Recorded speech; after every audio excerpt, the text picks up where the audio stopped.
Cina diramal bakal hancur beberapa tahun lagi meski militernya terkuat di dunia. Ini sebabnya.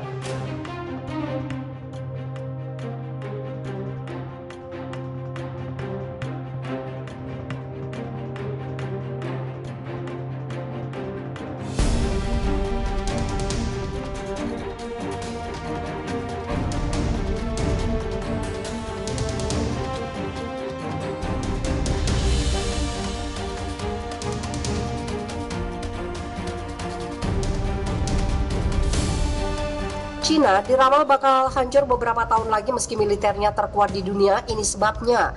Memiliki kekuatan militer yang sangat besar tidak menjamin satu negara akan terus mengalami kejayaan. Hal ini sudah dibuktikan dengan kerajaan-kerajaan masa lalu yang hancur dan meninggalkan kisah-kisah heroik para satrianya. Negara Cina juga dilamarkan bakal hancur meski memiliki kekuatan militer yang sangat kuat saat ini. Banyak konflik terjadi di beberapa belahan dunia yang melibatkan beberapa negara termasuk Cina belakangan ini. Kawasan Laut Cina Selatan, Tiongkok harus menghadapi beberapa negara yang menentang klaimnya atas perairan yang disengketakan tersebut. Selain itu di lembah Galwan, Cina berhadapan dengan India yang berkonflik atas perbatasan tersebut. Bahkan banyak pihak yang khawatir jika konflik besar yang melibatkan Cina tersebut akan memicu perang besar atau bahkan perang dunia ketiga. Namun apa yang terjadi jika Cina terlibat dalam konflik kekuatan besar dan kalah? Akankah kendali Partai Komunis Cina atas masyarakat bertahan setelah kekalahan yang mengerikan? Hal itu kemudian diuraikan oleh Jan Kalbrecht dalam artikel berjudul If China Lost a Future War, Entropy Could Be Imminent yang terbit di Defense News.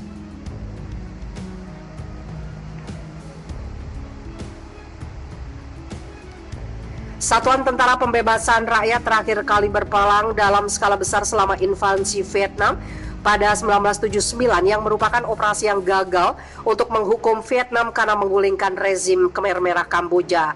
Sejak 1979, PLA telah terlibat dalam penembakan Vietnam pada berbagai kesempatan dan terlibat dalam pertempuran perbatasan lainnya tetapi tidak berperang dalam skala penuh.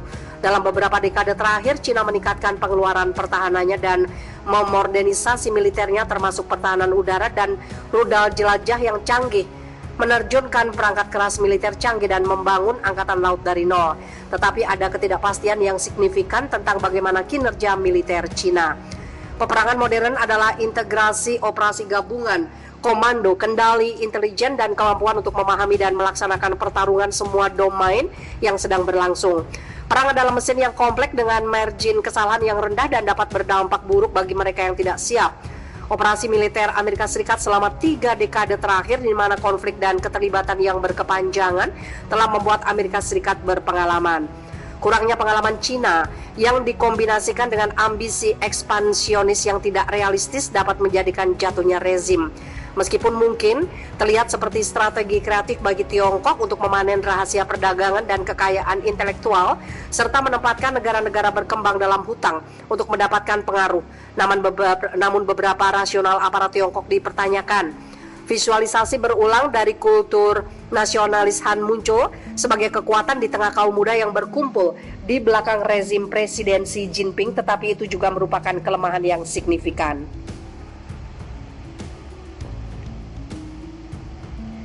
Kelemahannya secara mencolok terlihat dalam kebutuhan Cina akan pengawasan dan pengendalian penduduk untuk menjaga stabilitas, pengawasan dan penindasan yang begitu melingkupi kehidupan sehari-hari penduduk Cina.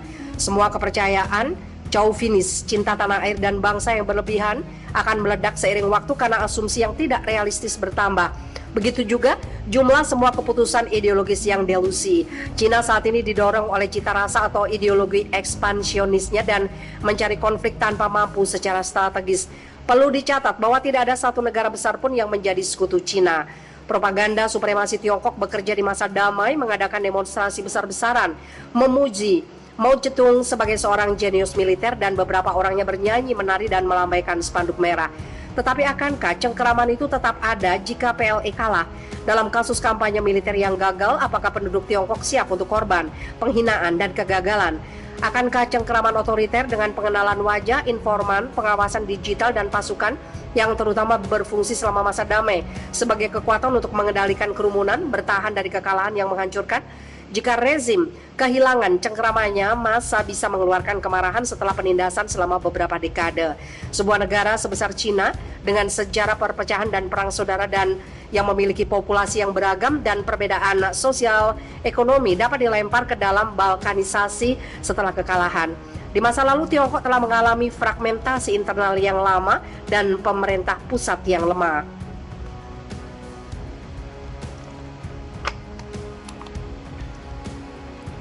Amerika Serikat bereaksi berbeda terhadap kegagalan. Amerika Serikat adalah negara yang jauh lebih tangguh daripada yang diduga. Jika Amerika Serikat kalah perang, presiden yang disalahkan, tetapi tetap ada perpustakaan kepresidenan atas namanya, tidak ada revolusi. Ada asumsi yang masih melekat dalam debat publik saat ini bahwa Cina memiliki tangan yang kuat, kecerdasan buatan yang canggih, dan teknologi terbaru. Bahwa Cina adalah negara adidaya yang mampu berada di mana-mana. Namun coba lihat fakta berikut. Selama dekade terakhir, negara di kawasan Indo-Pasifik yang berupaya menghalangi perluasan kendali, pengaruh, dan dominasi Cina semakin menjalin hubungan yang lebih kuat. Skala strategis berpihak pada negara demokrasi. Jika Cina yang masih didorong oleh ideologi mengejar konflik dalam skala besar, kemungkinan itu adalah akhir dari kediktatoran komunis.